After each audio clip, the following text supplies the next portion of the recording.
Bipolar disorder is one of the most misunderstood and least well recognized of all mental illnesses. It comes in various forms, but basically it's a cycling between deep and dark depression and elated moods, which can extend to flamboyance and frankly delusional behavior. Now, there is a belief that bipolar disorder is linked to being gifted either in a creative sense or intellectual.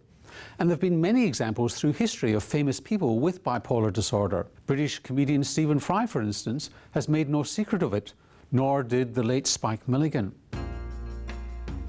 I got the diagnosis of bipolar disorder when I was about 17.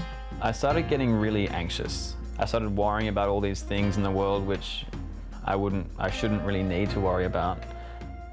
I would say the features that people might notice in someone who may have bipolar disorder, their behavior will swing wildly from being elated, overjoyed, energetic, electrified, right to the opposite end of locking themselves in their room, not talking to anyone, not participating in life, I guess you'd say, to throw in a bit of a cliche.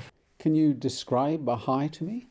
It's almost as if I don't see the world differently. The world actually changes. You know, things just seem amazing and beautiful. You know, it's like there's no all those problems that I'd have in the past. I'd think about, you know, how horrible the world is, would drift away, and everything would be the complete opposite of that. And being in that sort of within that experience meant that I was untouchable, I was unstoppable.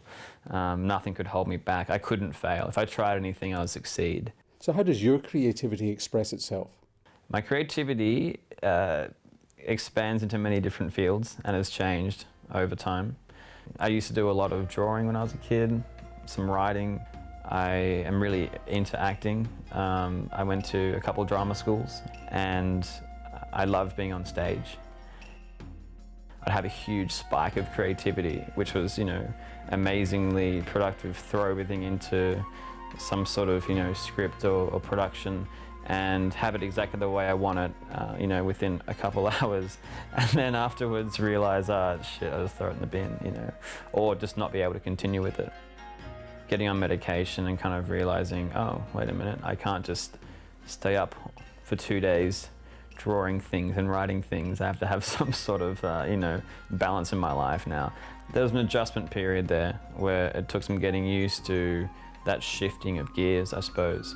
But now that, you know, it's been a long time since I've been stable, I've become accustomed to that change where now I can be productive. I can be incredibly productive and creative and sensible and easy to live with.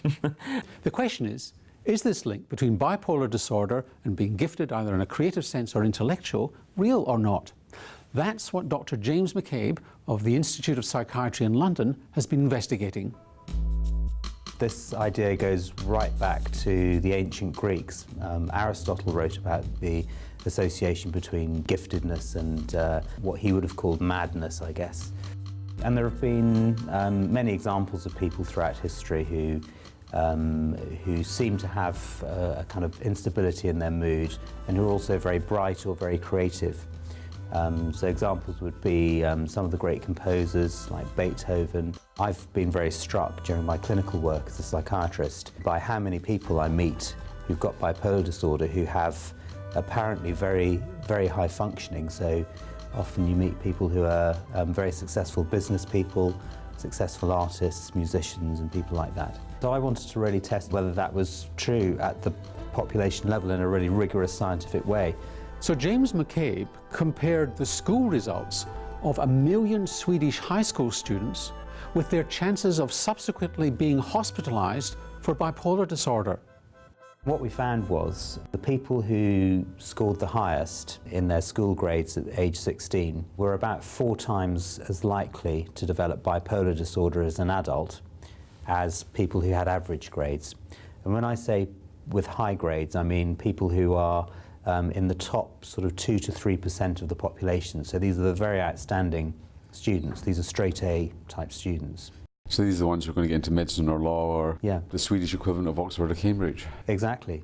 Was there a bias towards certain subjects, that they were good at certain subjects and not at others? There was, yes. We looked at the subjects individually, and what we found there was that, in general, it tended to be the more artistic or sort of the humanities that tended to be associated with high performance, or where high performance was associated with bipolar disorder. So it was less so for some of the mathematical and technical subjects. But you also found a relationship with those with the lowest scores? We did find a smaller relationship with those with the lower scores. So if you scored very poorly, you were also at an increased risk of bipolar disorder compared to the average people. So actually the best place to be was average. So what could be the reason here? Is it genetic, or is it the environment in which high-performing children grow up? Those are two possibilities which could both be true. Bipolar disorder is a strongly genetic disorder, and we know that genetic risk is about 80%. So it's about 80% genetic and about 20% environmental. What do you think of this research that shows that people with bipolar disorder seem to be more creative and high-performing at school? I think the findings can certainly be true for some people, but not all of them. I think at times I was hugely creative and hugely high-performing, and at other times not, completely the opposite at times. I think if you look at the lifespan of someone, or just the period of time that someone's in school, it can really go either way. When I was coming into school, I had a scholarship to go to the high school. I was already really highly performing and really creative. After that point, within the first year, it took a huge nosedive.